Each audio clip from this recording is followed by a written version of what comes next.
박근혜 대통령은 물러나야 합니다. 참교육 25년 전교조를 지키겠습니다. 전국 교직원 노동조합이 박근혜 대통령에게 세월호 참사 후속 조치에 대한 책임을 지고 퇴진하라고 촉구했습니다. 지난 5월 세월호 참사 해결을 촉구하는 1차 교사 선언을 발표한 전교조는 오늘 비조합원을 포함한 교사 12,000여 명이 실명으로 서명한 2차 선언을 발표하고 세월호 참사 이후 박근혜 정부의 대처를 강하게 비판했습니다. 일본의 식민 지배를 찬양하는 총리 후보가 낙마하자 세월호 참사에 대한 책임으로 사퇴한 정우원 총리를 유임시켰습니다. 제자 논문을 상습적으로 강탈한 사람을 교육부 장관 후보자로, 대선 자금 차떼기의 주역인 인물을 국정원장 후보자로 내세우고 있습니다. 온갖 협박과 탈법으로 권력과 부를 얻은 사람들을 긁어모아 국가 대개조를 하겠다고 나서고 있습니다. 전교조는 박근혜 정부가 세월호 참사 이후 드러난 국민의 염원을 무시하며 전교조를 법의 노조로 규정했다고 말했습니다. 세월호 참사를 계기로 국민들의 안전이 중시되고 인간다운 삶이 존중되는 사회가 만들어지기를 소망했습니다. 하지만 거꾸로 가고 있습니다.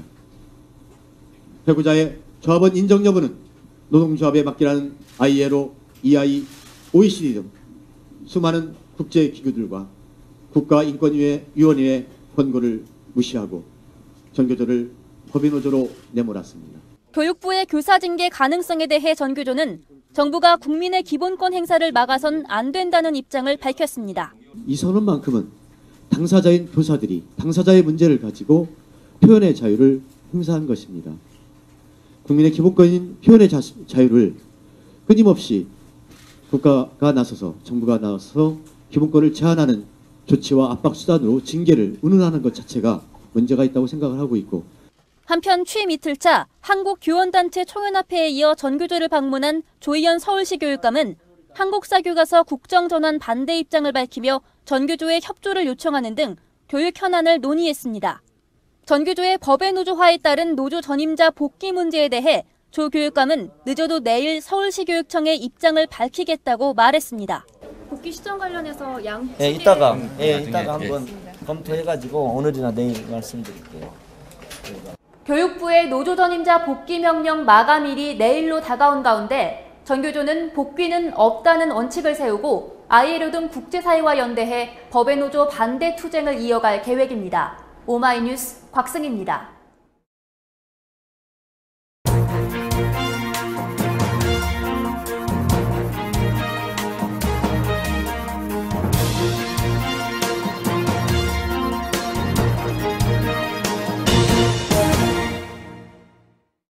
오늘은 전교조의 법의 노조 판결을 둘러싸고 벌어지고 있는 갈등, 즉 교육부와 전교조 사이의 갈등에 대해 말씀드리겠습니다.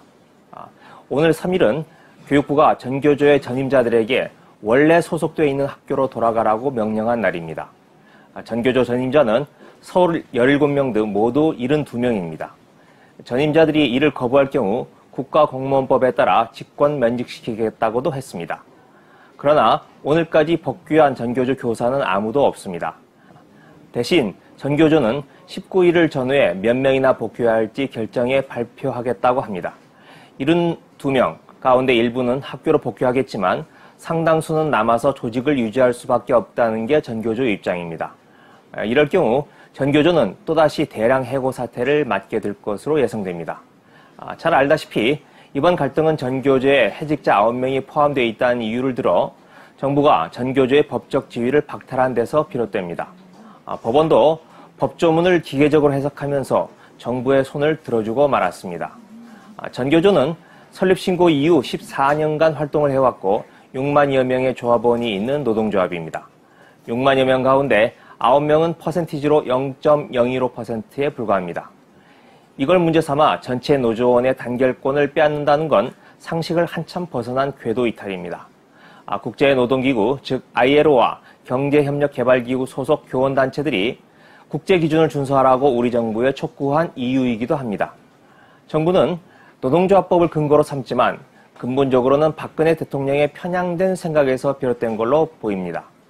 2005년 한나라당 대표 시절 박 대통령은 한 마리 해충이 온 산을 붉게 물들일 수 있고 전국적으로 퍼져나갈 수 있다고 말했습니다. 합법적 교원단체인 전교조를 해충에 비유한 겁니다. 다음 날에는 모든 사학을 전교조가 장악하게 되면 아이들은 영문도 모르고 반미를 외치고 북한 집단 체조인 아리랑을 보며 탄성만 지를 것이라고 말했습니다. 박근혜 대통령의 이런 생각은 당시 사학법 개정 반대 투쟁을 하며 사학재단과 동지적 관계를 맺으면서 더욱 강화된 것으로 알려지고 있습니다. 또 현 정부는 전교조 때리기를 통해 정치적 이득을 얻고 있다고 생각하는 듯합니다. 전교조 교사들을 진흙탕 싸움에 끌어들일수록 교사들의 이미지를 악화시킬 수 있고 자기 자식을 위해 헌신하기를 바라는 일반 학부모들의 반감이 커질 것이라는 기대입니다. 전교조도 이런 의도를 알고는 있지만 조직을 유지하기 위해서는 투쟁이 불가피하다고 보고 있습니다. 김정은 위원장은 전교조 법외노조와는 노동 3권에 대한 공격이자 민주화 운동에 대한 총체적 부정이라고 말하고 있습니다. 앞으로 투쟁을 위해 50억 원 규모의 투쟁기금도 모으기로 했습니다. 조합원 1인당 10만 원꼴입니다. 하지만 싸움이 커질지 여부는 두 주체의 의지보다는 정치 환경의 변화에 달려 있습니다. 두 세력 모두 결국은 일반 국민의 여론을 의식할 수밖에 없기 때문입니다. 그런 의미에서 오는 730 재보선 결과는 향후 전체 전국의 항방뿐만 아니라 전교조를 둘러싼 대결의 향배에도 큰 영향을 끼칠 것으로 보입니다. 감사합니다.